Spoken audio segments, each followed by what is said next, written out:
Hi everyone, my name is Courtney and welcome back to my channel. Today I'm going to be doing my monthly wrap up for March, and I read a lot, so we have a lot to go through. First, we're going to start off with the manga I read like every month. So firstly, I read Kami-sama Kiss volumes 14 and 15. I started a new challenge to get through Kami-sama Kiss, which basically I have to read 2 volumes a month. I'm right now in the middle of one of my favorite arcs from the anime, but I will admit, like, this is still like a 3 out of 5 series for me. It was great in high school when I originally read it, in early college when I originally read it. I like it, but I don't love it to the extent that I did as a teen. It's not that it doesn't hold up, it just doesn't hold up for like me personally. Like, there's other series that I love more that I feel like stand the test of me growing older, but this is fun. I can't wait to finish it. So yeah, 2 volumes down. I also picked up the next volumes in series that I'm currently reading. One of those was Skip Beat, Yoshiki Nakamura. I believe this actually comes out in April, but we got it early, so I bought it, read it. This is a series about a young girl who decides to become an actor to get revenge on her childhood crush. One of my favorite series. It's so funny, so ridiculous, over the top. I will say we're kind of like in the middle of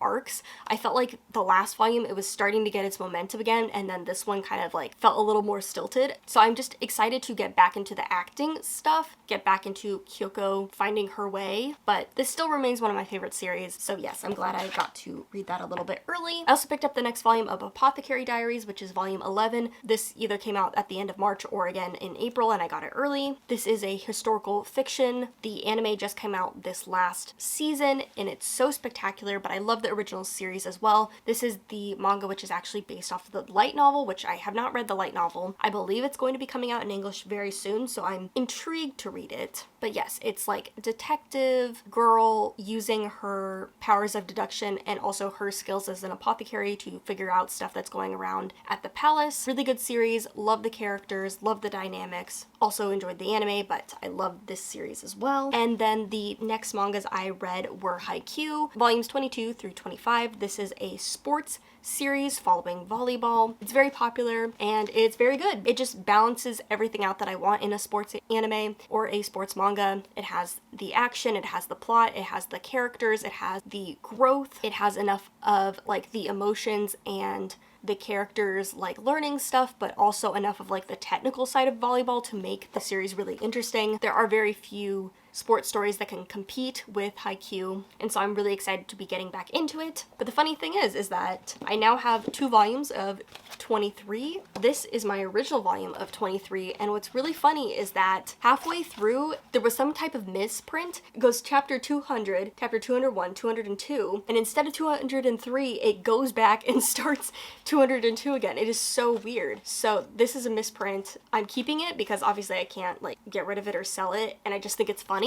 Like, I've never seen this before where like the whole middle section is just like a reprint of like chapters. So funny. Like, I've had misprints in mangas before, but I've never had it where the pages are like I feel like I have seen like a page or 2 maybe, but like to have like 3 whole chapters reinserted and like missing chapters is just like baffling to me. Anyway, I also read a lot of books this month, so we should also get into that. I will say one of the books I read this month, the final book that I read this month, was and if you don't know, we are currently having a media boycott for Wednesday Books and for St. Martin's Press, which means that you can buy the books and read them, but people are asking that you do not review the books, that you do not discuss the books in a media format. And if you want to learn more about that, just Google the St. Martin's Press boycott and it will tell you everything you need to know. One of the employees was saying a lot of inappropriate stuff about Muslims, about Palestine, and about like some other things. So people are asking like, hey, we don't need you to fire this person, but can you ensure that like review copies are going to be getting to different people? Can you ensure that the people that interact with you, the influencers that interact with you, are going to be safe? And basically St. Martin's Press is ignoring them. So that's why the boycott is happening, but definitely check out more if you want a more eloquent explanation of that. But let's get into the other books that I did read and can discuss. The first one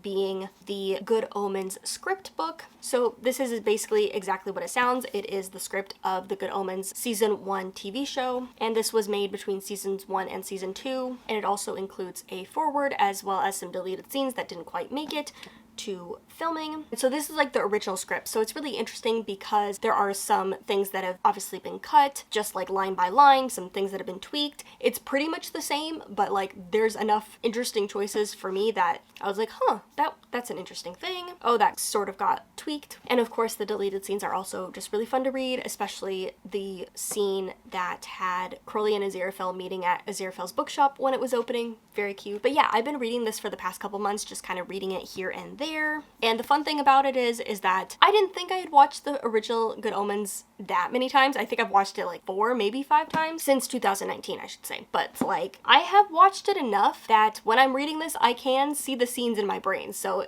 basically I was just watching the TV show, but really enjoyed it. Of course, I love Good Omens, so fun to read this. And the other thing I did to complement finishing off the Good Omens script book is I listened to the BBC 2014 radio drama, which is a 4-hour-long radio drama, basically what it says, of the first book. It came out before the TV show, so unfortunately it does not have David Tennant and Michael Sheen as their roles, but the actors that they do have are really great. It's really fun to listen to. I actually got it through my library, so if you've been looking for it and have not been able to find it, definitely check out your local library because they might have it in their catalog. So yeah, the Good Omens train has not stopped. You might think it's been slowing down, but it really hasn't. And now that I've listened to the radio drama, now that I've read the script book as well as the physical book a couple months ago, I'm ready to rewatch season 2 for like a 6th time. So yay. Was also having a really good month of novellas. So I read a lot of different novellas. Firstly, I was trying to continue some novella series. So I read Mislaid in Parts Half Unknown by Shauna Maguire. This is the 8th book in the Every Heart a Doorway series. They basically come out once a year, and so this is the newest one, so now I'm caught up with the series. And basically what happens for the Every Heart a Doorway series is that the even numbers are stories set in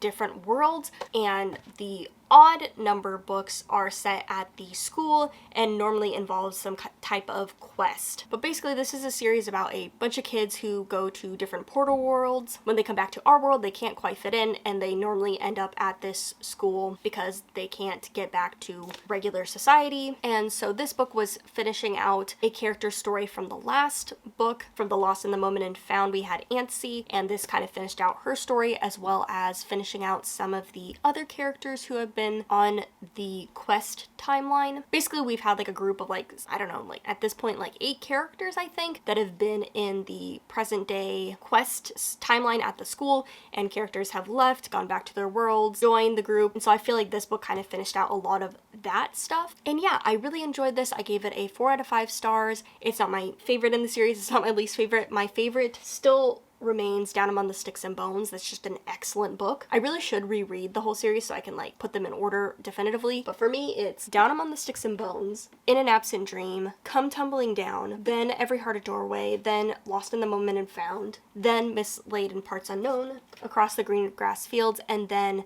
Beneath the Sugar Sky is my least favorite. But yeah, this series, it's still always like a 3.5 to a 5 star for me. I just really love the characters, really love Shauna Maguire's writing. So yes, this was an excellent read. Catching up with another novella series, I read Mammoths at the Gate, which is a part of the Singing Hills series. This is by Niveau, and it is just so, I just love this series. But the Singing Hills cycle follows a monk in this Chinese-inspired historical fantasy world. And basically this monk has been going around collecting stories. The first 2, Empress Assault and Fortune and When the Tiger Comes Down the Mountain, is the monk collecting these stories. The 3rd book, it's a little bit more connected to the monk, as they are like directly collecting a lot of different stories and like on this travel journey. And then this one is them coming back to the monastery that they're from, still collecting stories, but in a very different way than the first 3 books. The first 2 still remain my favorite because those books were just so good, but I really enjoyed this one as well. Liked learning more about the monastery system, about the monk themselves. I also highly recommend the audiobook for this because I love the narrator. They are one of my favorite narrators. They also narrate Light from Uncommon Stars, and just their voice paired with very poetic language just works so well. But yes, I really enjoyed this. Really excited for the next book in the series. Each book is a little bit different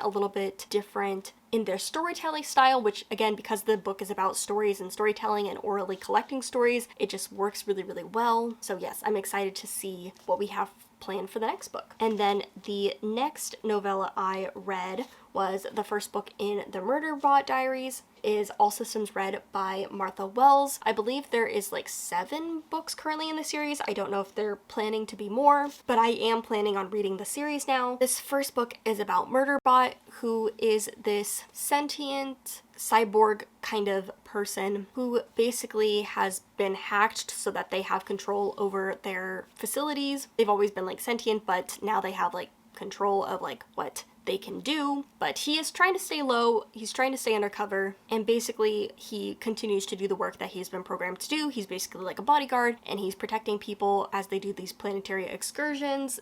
But when the plans start to go awry, they are dealing with trying to hide their, identity basically, and, that they have power over themselves. And a lot of people are like, oh, I just love Murderbot. They're so cute. They just want to watch their little shows and whatever. And for me, reading this was like a visceral experience of like, oh, no, that's me. I relate to this character, and I probably shouldn't be. Basically, Murderbot just does not know what they want to do with their life. They basically disassociate to find inner peace, because they don't want to deal with people, they don't want to deal with the world. And I'm like, I've been this person. I've been this person so hard, where I just don't want anybody looking at me or interacting with me. So yeah, I love this. I fell in love with Murderbot, obviously, because I relate to them so much. But the other thing that I really, really love is that Murderbot is definitely an ace icon, possibly an arrow ace icon, but one of the things I love is that it specifically says, do not think sex is interesting, but they don't think they would find sex interesting if they were a regular human. And for me, I don't mind when robots, when AI, just like when any kind of robotic thing is asexual, but it's a very fine line because, there's a whole discussion with like how to make these non-human characters relatable or human, show they have humanity by showing they have the capability to love, which is just like a little to me, but I don't mind when these people are asexual. But again, it's a very fine line. So just to have that one line where they're like, I don't find sex interesting, but I also don't think I would find it interesting if I was human, just like perfect. That's all you need to do, So yes. But I did want to mention that because I know some asexual people don't like being compared to robots, AI, that kind of stuff makes them uncomfortable. For me, it worked because it just of that little disclaimer. But now we can get into the full-length novels that I read. Like I said, I read another novel that I will not be discussing, and then there are a couple other novels that I read for a secret project this month, but I do have 3 novels that I can talk about, so let's discuss. So firstly, I read the Percy Jackson and the Chalice of the Gods, which is the first book in a new Percy Jackson spin-off series, of course by Rick Riordan. From the context of the first book, it seems like it's going to be a trilogy. Basically, Percy Jackson, he is a demigod. He has gone through all these trials and tribulations, all these hard quests and awful things that he's had to go through. Basically, to get into college, he has to get 3 recommendation letters, and of course those 3 recommendation letters have to be from gods, and so he basically has to do these different quests to get his recommendation letters. This was silly, it was goofy. It's definitely not like my favorite in the series, but it was just so fun, such a nice reprieve. It was nice seeing the original gang back together. But yeah, basically, it was just a silly, fun, goofy time. It really broke up some of the more intense reads that I was reading, so I really, really enjoyed this. What can I say? It's just a fun middle grade, The next book that I read was Chain Gang All-Stars by Nane Kwame Adjei-Brenyah, and this is a sci-fi, very near future dystopian type book, mainly focusing in on the idea of the prison industrial complex, basically through a extreme speculative lens. We're following a lot of different characters that are intersecting, coming together, weaving together. But our main character, I would say, is Loretta Thurnwar and Hamara Stacker, who are basically 2 of the figures that are in the Chain Gang All-Stars. And basically Chain Gang All-Stars is a gladiator style thing that prisoners, I think specifically murderers, possibly other people can sign up for it too, but specifically murders on death row or just like in the prison system can opt into, and basically they are put in these gladiator battles to fight to the death. And basically if you stay 3 years on this chain gang and make it and come out alive, you get to leave prison. And basically nobody has really done this except one person, and so that's why a lot of murderers and high profile criminals join the Chain Gang All-Stars, is because there's no really escape for them out of the prison complex unless they do this. Ooh, this book was so good. The plot is interesting, the world is interesting, the characters are phenomenal. Again, it's multi-perspective. It follows a bunch of different people and different like lenses and facets of this. The way that it kind of puts you into the audience and kind of puts you into this uncomfortable position of you watching and kind of coming complicit in the experience of like becoming a spectator and like reveling in the violence just the same as the audience. Like, it's just so well done. It's just so excellent. The writing was so good. The characters, everything was just so good. But if you don't know, Nana is actually a previous professor of mine at university, so I am biased, but I've always thought he was an excellent writer. I loved his short story collection. He told me about this book when I was in college and I was just so intrigued by it, and I'm so proud he finished it, and just, it was so good. He was able to use like themes and characters and everything. It's just like top-notch speculative fiction for me. The only thing I will say is that I wonder if this was in the discussion for his draft. Basically, there is an ending. You know what happens at the end of these death matches, if someone gets freedom or not. And I am intrigued by the idea of those final chapters not being included and it kind of leaving you on this like open-ended cliffhanger about what happens. Intrigued if that was ever a possibility and if they discussed not having the ending that it did. Just because I wonder if that, for me, that would have been just as compelling, maybe even more so compelling. But overall, this is like a 5-star read. It's my first 5-star read of the year. It just did everything right for me. I was on the edge of my seat, but also like when you take a step back and like look at what this book was doing, it was just so excellent. So yes, this is the standard for what speculative fiction should be, because it was so good. And my other 5-star read of the year so far is Last Night at the Telegraph Club by Marinda Lowe. This is a young adult historical fiction novel, and it is following our main character of Lily Hugh, who is living in the 50s in San Francisco. And basically, the way I had this novel described to me, it's like people talk about like obviously the 50s San Francisco, but the other side of that people talk about is like this cute romance. And like that is a part of the book. Both of those things are a part of the book, but I feel like that is not what this book is at all. Like, I feel like it misrepresents what this book is.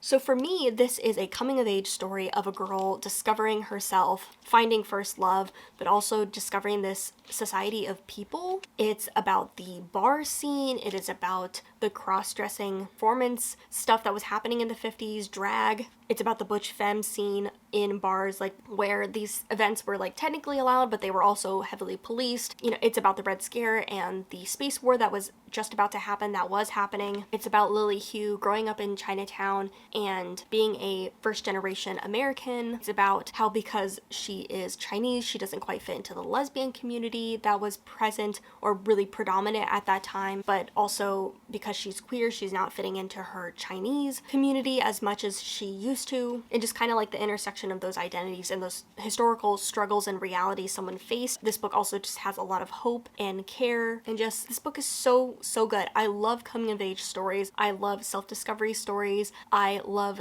historical fiction books that are very niche and specific into different communities, and I loved this book. It was so good. I loved just how this book was set up. We get little flashbacks to the parents' meeting and their history and their connections to America and how they fit into American society. But yeah, this book was excellent. It's just so much more than a romance. And while that is a really cute, fun part of it, there's just so much more going on. Because it is set in the past, be warned, there are content warnings for racism, racial slurs, homophobia, misogyny, threat of violence, domestic family situations in relation to coming out. And there is a kind of forced coming out. I think that's like the biggest thing. Again, this book is one of my 5 stars of the year. I think it's going to end up as one of my favorite books of the year. It was so good. Really enjoyed it. Highly recommend it. And yeah, this month ended up being a really good month. I had 2 of my favorite books of the year already. Like, I know they're going to be 2 of my favorite books of the year. Catching up on series as well as starting new ones and having a really good time with that. Continuing my Good Omens journey as well as continuing with my manga series.